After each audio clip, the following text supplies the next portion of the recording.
एक शाम प्राची टीवी पर सीरियल देख रही होती है। तभी उसकी सास वहां आती है। अरे सीरियल में तो ऐसे मग्न है जैसे आज रात का खाना पड़ोसी आकर बनाएंगे। मुझे पता ही नहीं था आपने अपने बेटे की शादी पड़ोस में भी की हुई है। हैं? मतलब? मतलब इस घर में सारा काम बहू ही करती है, आप तो सिर्फ खर्राटे मारती हैं। अच्छा जी, फिलहाल तो तुम आराम फरमा रही हो, चलो जाओ, ये मेरे टीवी देखने का समय है। आहा, इसीलिए मुझे भगाया जा रहा है। सॉरी, अब तो बिल्कुल नहीं जाऊंगी। प्राची की इस बात पर दोनों सास बहू के बीच टीवी रिमोट के पीछे बच्चों जैसे छीना झपटी शुरू हो जाती है, जिसके बीच श्लोक भी काम से घर वापस आ जाता है। हाँ, आज मेरी चूहे बिल्ली की जोड़ी किस बात पर झगड़ रही है? अरे तेरे बीवी मुझे टीवी ही नहीं देखने दे रही। अरे तुम्हारी मम्मी मुझे खाना बनाने के लिए फोर्स कर रही है। अरे वाह, ऐसे बेतुके रीजन पर तो बच्चे भी झगड़ा नहीं करते। अरे मुझे कुछ मत बोल, सब इसने ही शुरू किया है। हाँ हाँ, जैसे आप तो बहुत दूध की धूली है ना। अरे बस, दोनों चुप। प्राची जाओ, खाने की तैयारी करो। और माँ तुम छोड़ो, तुम्हें क्या बोलूं, शांति से अपना सीरियल देखो, मुझे दोबारा लड़ने की आवाज सुनाई नहीं देनी चाहिए। ऐसा बोलकर श्लोक वहां से चला जाता है, जिसके पीछे पीछे प्राची भी कुछ न कुछ बड़बड़ाते हुए रसोई में चली जाती है। हाँ हाँ, सासू जी को तो कुछ बोलेंगे ही नहीं, बस मुझ पर ही हुक्म चलता है, खाना बनाओ, जैसे मैं इनके घर में खाना बनाने के लिए आई हूँ। इसी तरह शाम बीतती है और रात को श्लोक और प्राची की सास खाना खाकर सोने चले जाते हैं, लेकिन प्राची गुस्से में कुछ खाए बिना काम में ही लगी रहती है। इस घर में किसी को घंटा फिक्र नहीं पड़ता, मैं खाऊं या भूखी रहूं। प्राची कुछ देर के लिए रसोई से बाहर जाती है और जैसे ही वापस आती है तो वहां दूध का भरा ग्लास देखकर हैरान रह जाती है। फिक्र पूरी है, बस दिखाना नहीं है। प्राची दूध पीकर सोने चली जाती है और अगली सुबह एक बार फिर सास बहू का कार्टून नेटवर्क स्टार्ट हो जाता है। ये तुमने ही किया है। अरे अजीब जबरदस्ती है, मैं बोल रही हूँ मैंने कुछ नहीं किया। दोनों ने मिलकर पूरे घर को पागल खाना बनाया हुआ है। यहाँ कोई नॉर्मल इंसान तो रह ही नहीं सकता, इसीलिए अब पड़ोसी क्या रिश्तेदार भी घर आने से कतराते हैं।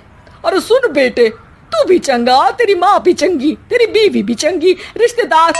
हाँ जी, आपको नहीं पता क्या, गंगाधर ही शक्तिमान है, रिश्तेदार ही। हाँ हाँ, बस समझ गया। कभी जानवरों जैसे लड़ेंगी तो कभी जुगलबंदी करेंगी। भाई मैं आप दोनों के बीच में नहीं फंसना चाहता। सास बहू की इस मन मौजी जोड़ी से परेशान होकर श्लोक अपना सिर खुजलाता वहां से चला जाता है। चलो अब मैं भी कीर्तन में जा रही हूँ। इस पर जैसे ही सास कमरे में अपना पर्स लेने जाती है तो वहां नाश्ते की प्लेट रखी देख मुस्कुराने लगती है और नाश्ता करके घर से बाहर निकलते हुए कुछ पैसे टेबल पर रख जाती है, जिसके कुछ देर बाद सिलेंडर वाला घर आता है। ओ मुरी मैया, मैं सिलेंडर के बारे में तो बिल्कुल भूल ही गई थी। घर खर्च के सारे पैसे भी मम्मी के पास है और श्लोक से बोला तो उल्टा 4 बात सुनाएंगे। प्राची ये सोच ही रही होती है कि अचानक उसका चेहरा चमक उठता है और वो घर में आकर इधर उधर देखने लगती है। तभी उसकी नजर टेबल पर रखे पैसों पर पड़ती है, जिन्हें वो सिलेंडर वाले को दे देती है। ये सब श्लोक देख लेता है। अच्छा बेटे, इतना बड़ा घोटाला, सबके सामने मैं तेरी दुश्मन और पीठ पीछे तेरी मेरी यारी। इस पर श्लोक एक प्लान बनाता है और शाम को सब एक साथ बैठे होने पर बोलने लगता है। माँ, तुम दोनों की बहुत लड़ाई होती है, इसलिए मैं सोच रहा हूँ कि प्राची को उसके घर छोड़ाऊं, इससे वो भी खुश रहेगी और तुम भी। अचानक श्लोक की ये बात सुनकर सास बहू शौक से उसकी तरफ देखती हैं। अरे ऐसे कैसे घर छोड़ाओगे, मुझे कहीं नहीं जाना। अरे तुमने बोला नहीं पर मैंने सुन लिया, तुम्हें मम्मी के साथ रहना अच्छा नहीं लगता, मुझे पता है। अरे वो अरे, जब बहू खुद कुछ काम बोले तो वो तुझे सुनता नहीं, और अब जो इसने बोला ही नहीं वो तू समझ गया। जब उसे नहीं जाना तो फिर जबरदस्ती क्यों कर रहा है? अच्छा, फिर आपको मौसी के घर छोड़ाता हूँ, बस अब आप दोनों एक घर में एक छत के नीचे नहीं रह सकती। मैं इस टॉम एंड जेरी की जोड़ी को और नहीं झेल सकता। है? ऐसे कैसे नहीं रह सकते? तुम्हें इतनी दिक्कत है तो तुम्हारा बोरिया बिस्तर पैक कर देती हूँ, लेकिन मम्मी जी कहीं नहीं जाएंगी। बिल्कुल यही सुनना था मुझे। अगर दोनों में इतना ही प्यार है फिर हर वक्त ये लड़ाई का नाटक क्यों करती हो? देखा मैंने कैसे माँ किचन में दूध रखती है और तुम उनके लिए कमरे में नाश्ता रखती हो, और कैसे वो पहले ही तुम्हारी दिक्कत समझकर घर में पैसे रखकर बाहर जाती है।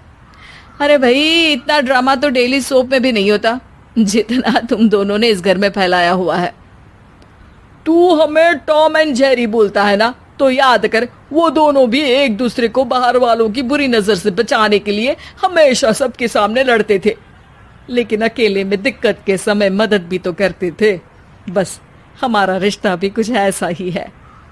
और वैसे भी अगर सास बहू में तू मैं नहीं होती तो दुनिया वालों को कहानियां कैसे मिलेंगी?